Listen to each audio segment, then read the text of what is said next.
Okay, so first in English again. And today we are at 1 Nephi chapter 21, verse 12. And then, O house of Israel, behold, these shall come from far, and lo, these from the north and from the west, and these from the land of Sinim. Where is Sinim? We don't know exactly, but we do know that it's basically far, a land far away. Sing, O heavens, and be joyful, O earth, for the feet of those who are in the east shall be established. And break forth into singing, O mountains, for they shall be smitten no more. For the Lord hath comforted his people, and will have mercy upon his afflicted. But behold, Zion hath said, the Lord hath forsaken me, and the Lord hath forgotten me. But he will show that he hath not.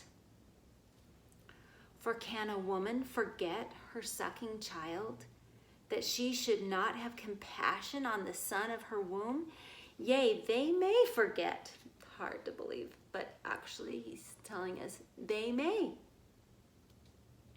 Yet will I not forget thee, O house of Israel. Behold, I have graven thee upon the palms of my hands. Thy walls are continually before me.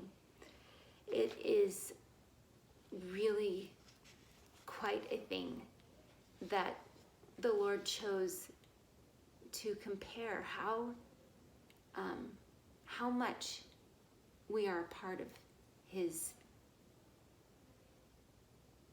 thoughts. We're constantly a part of his thoughts. Our walls are continually before him. We are engraven upon the palms of his hands because of the nails that were there. But the fact that he said, well, can a woman forget her sucking child?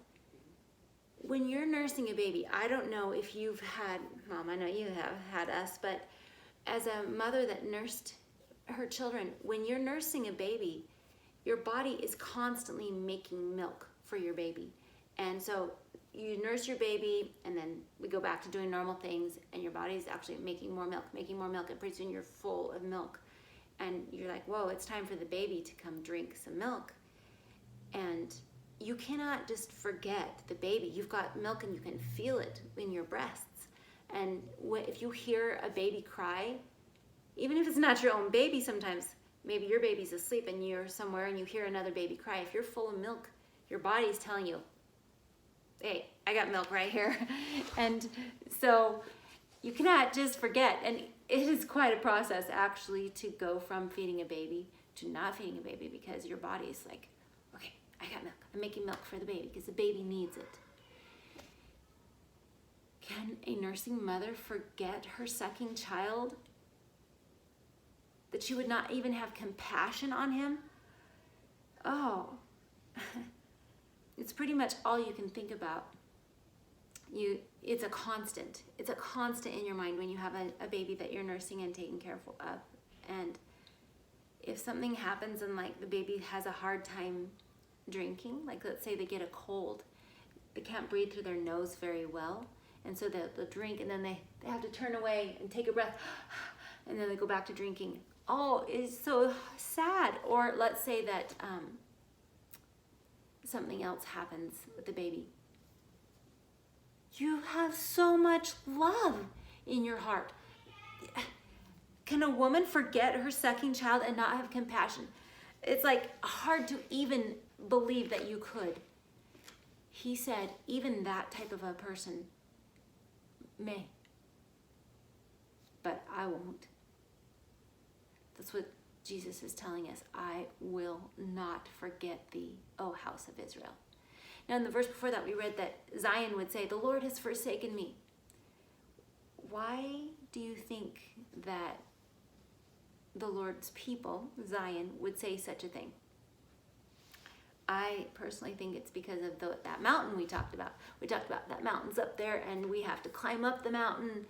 And we know that in that verse we said that the Lord would make it a way. So it's almost like the mountain is steep, but he makes it so that it's not as hard as it would be without him. It's much more doable. In fact, sometimes our burdens are made light, right? So, but he does let us experience hard things.